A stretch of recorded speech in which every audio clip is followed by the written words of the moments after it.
Like Rabbi Saban said, it's all about the eyes. One of the first Rashis, Be'emet, Rashi says, the Korach was he was a Bikeach. Bikeach haya, but his eyes, they swayed him, it swayed him off. So one of the rabbis, Rav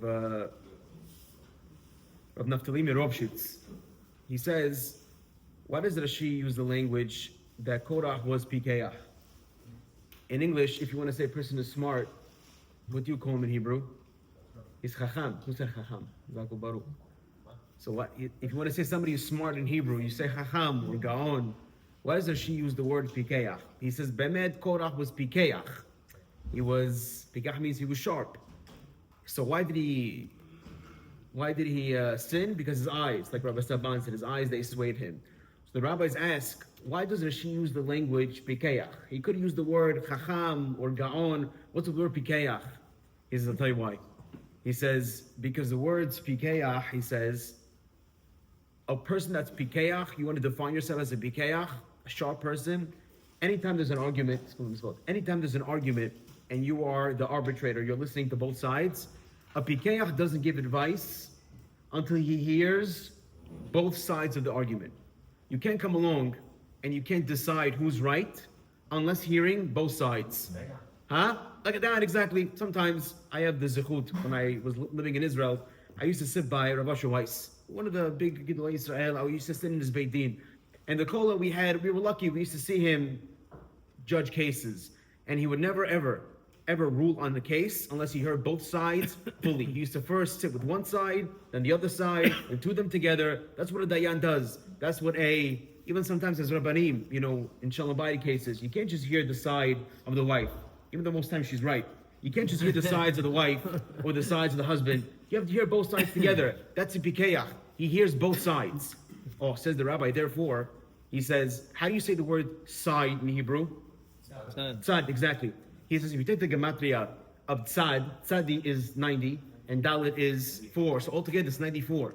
He says, but in order to be pikeach, you have to hear both sides. Both sides. You have to hear the tzad on one side and the tzad on the other side. Says Rav Naftali Rovshitz, 94 tzad plus 94 tzad is 188. 188 begematria, pikeach, hazaku baruch. That's pikeach is pei and the kuf and the het all together. It's 188. In order to become a pikeach, you have to hear both tzadim. Because in bederech klal, I'll tell you the Korach, he was a pikeach. He always listened to both sides. But in this part of the story, that's what Rashi says. What did it say? V'ikach Korach. He took, what did he take? Rashi says, Lakach et asmo letzad echad. He took only his own side. His own side because he refused to listen to the other side of Moshe Rabbeinu. He goes, that's what happens when you have an argument. Shalol Hashem Shamayim. You don't care what the other side has to say. All you care is about what you have to focus on. You didn't care about anybody else. Therefore he says that a real pikeach, a real two sides of the argument, they're pikechim. They're so sharp, they're so smart, they hear on both sides of the argument. Says Rav Naftali Rovshitz that when you have two people and they're both pikeachs, they both hear the other side of the person when they're talking. Says the rabbi, now I understand. Because pikeach is 188, like we just said. So the one guy that's arguing, he's a pikeach. He hears his side and the other side. The other side that's also arguing, he's also pikeach because he hears both sides. Says Rav Naftali Rovshitz, 188 pikeach plus the 188, the other pikeach. What number do you have, gentlemen? 188 plus 188. I know you're tired. It's Thursday night. It's almost Shabbat. The weekend is almost here. 376. 376 is the gematria. Shalom. Because when you had the two pikechim on both sides, and they both listen to what the other side has to say, then you have two pikeachs. Two pikeachs equal shalom, equal 376. He says that if Korach would have listened to both sides, Moshe Rabbeinu was willing to listen, but not Korach. Korach, he took himself to tzad atzmo. He didn't listen to anybody else. There was the Rabbanim, tremendous response when it comes to Shalom Bayit. Indeed, that sometimes when a person is having an argument with his wife, some people who are immature. I tell the hatanim all the time. The immature hatanim, what do? They put both fingers in their ears. They go like this and they say, la la la la la, I can't hear you, I can't hear you. Because what the truth is, that's not a pikeach. The opposite. That's a fool. They say a story about Rav Shlomo Zalman Auerbach. It's a famous story. They say about him, the minhag is in Eretz Yisrael that when a person passes away, as you're burying them, you're supposed to ask them for mechila. That's the minhag. As you're burying the person bar minan, you're supposed to say, I'm sorry if I did anything to offend you. That's the minhag. When Shlomo Zalman was burying his wife, he went up to the grave, but he didn't ask for mechila. The students that were bothered, they said, Rabbi, how come you're not asking your wife for mechila? And he said something very scary for everybody else. He says, because I have nothing to ask mechila for. Period. There's a PS to that story. Everybody, all the Rabbanim, during the Shabbat Barachot, Dirashot, they love telling that story. You see what kind of Gaon of Shlomo Zalman Auerbach was? He never had to ask his wife for mechila. Rav Zubashine says, there's a PS to that story. He goes, it's ridiculous. You can't possibly be married for 60 plus years and never have to ask mechila for anything. Doesn't make any sense. You're not angels over here. Men and women, they're inherently different. You could have some people that have they have something in common, but it's only on the outside. Men and women are inherently different. Where the wiring is completely different. That's why they say there's a book that says men are from Mars and women are from Venus. Even though the title is way off, but the truth is, in the mindset, it's not that way off, because the truth is, we think in two completely different ways. The men, they like to think logically, and the women, they think more emotionally. So therefore, they're wired in two completely different ways. I think the Gemara once said that there was Ahu Itita, there was a lady, she was a noble woman in Rome, and she asked one of the rabbis, she said, what is God doing? After God created the world, what is he doing now? So the rabbi answered her, what's he doing? He's making shidduchim. And she said, that's easy. I can do that. And she had 1,000 servants, 500 men, 500 ladies. And she said, you got up. She goes, the next day, everybody, you're marrying each other. See, that was easy. Like the Staples button, you push it, that was easy. And all of a sudden, the next day, what happens? They all come in, broken arm, bruised eye, black head, black and blue. He goes, what happened? He goes, lo yistadeh. It didn't work out. Because men and women are inherently different. So yes, even though on the outside they can have some sort of similarities and commonalities. Yes, they might like the same music. They maybe like the same baseball team. They like eating the same restaurants and the same food. But inherently they're different. There says, how is it possible that after living with a woman for 60 plus years, you have nothing to ask her mechila for? You lived with her with such a long time, you never offended her? Says the Rabbanim, they came up to Shlomo Zalman Auerbach and they asked him after, they said, Rabbi, what do you mean? What do you mean you nothing to say I'm sorry for? Because that means you never fought? He told him, he goes, hold on a second.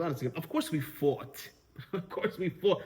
Like I just told you, it's impossible to be married to the complete opposites attract, and not have an argument. It's impossible. However, says the Shlomo Zalman Auerbach, the key was in how we argued. Hear what he's saying. This is the Yisod. The Yisod is how we argued. He goes, how do regular human beings argue? When they have an argument, like we just said with Korach, tzad echad. They only take one side and they can't hear the other side. Even when the other side is talking, they're interrupting, and she's throwing at him a hairdryer and he's throwing back his shoe, and there's arguing, there's animosity between them. Because that's how regular human beings fight. And when you fight like that, says Shlomo Zalman Auerbach, yes, you have a lot to ask forgiveness for. However, he says, but the way my wife and we argued, how did we argue? Like human beings. We were the Pikahim. We were one side Pikeach, the other side Pikeach, 376 Shalom. We sat down and we spoke about it like human beings. Because that's why I had nothing to ask my wife for Mechila, because every time we did indeed argue, which that's normal, couples are allowed to debate, couples are allowed to have disagreements, but the question is, how do you have that disagreement? Do you throw the blow dryer at her, and do you slam the door, and do you drive away when you're upset, or when she's upset?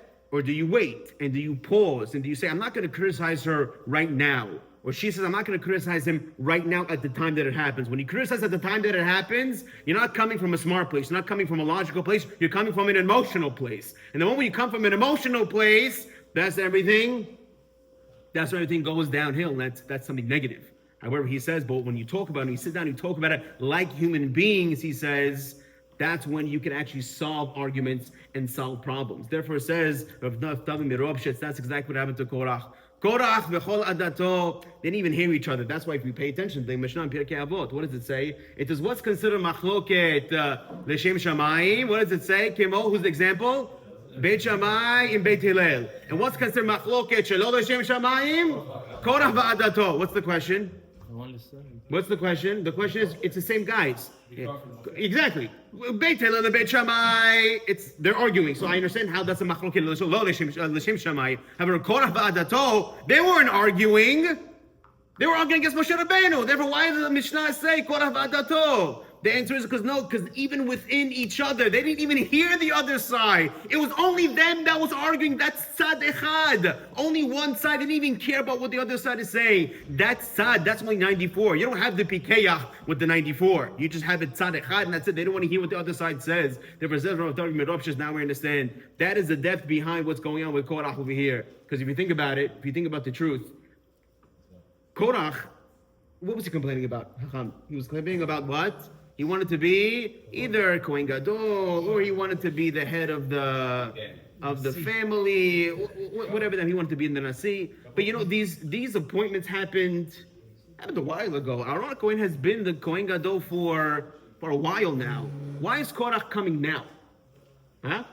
Why is Korach coming right now? Why didn't he come last year? Why didn't he come 3 years ago? What happened? Why Dafka right now is Korach complaining? What's the answer? Huh? What's the answer? Huh? What about the spice?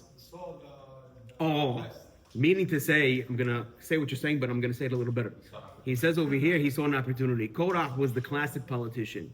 See, when you have a leader that his approval rating is up, you don't start with that guy. Moshe Rabbeinu, the quintessential leader. Every single time something goes wrong, Moshe Rabbeinu is there and he's saving the neck of Klal Yisrael. Heta Egel, he's saving. Anything else, Kriyat Yamsuf, he's saving. Makot, he's saving.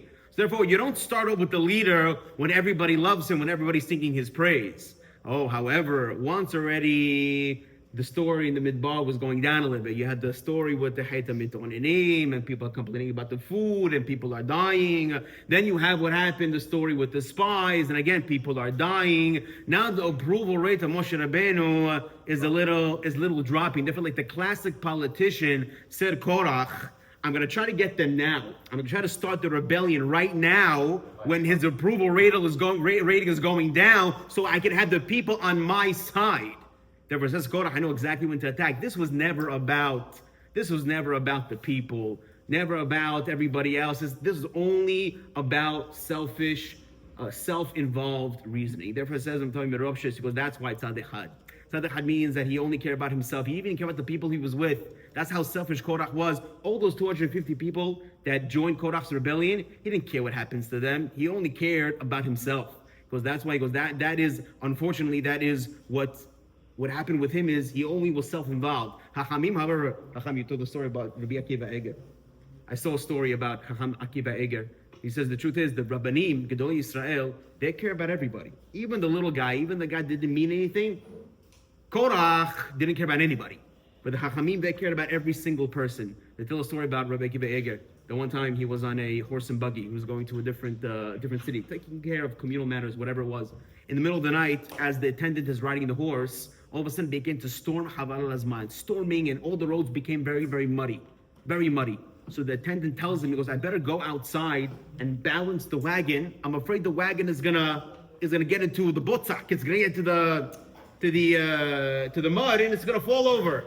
So for the next 3 hours, as the horse and buggy is riding, the attendant is going like this with his hands. As he's moving, going like this to make sure the chariot doesn't fall. And he comes back inside the chariot. He's dripping wet. His socks are full of mud. His shoes are full of mud.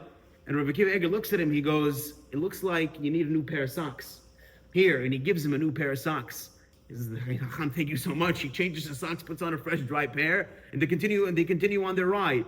And the attendant, he's thinking to himself, he goes, something doesn't make sense over here. He goes, how did Rabbi Akiva Eger have an extra pair of socks on him? He goes, I know for the fact that the rabbi's luggage is in the trunk, and the trunk is locked, and I have the key in my pocket. So where did the rabbi get a pair of socks from?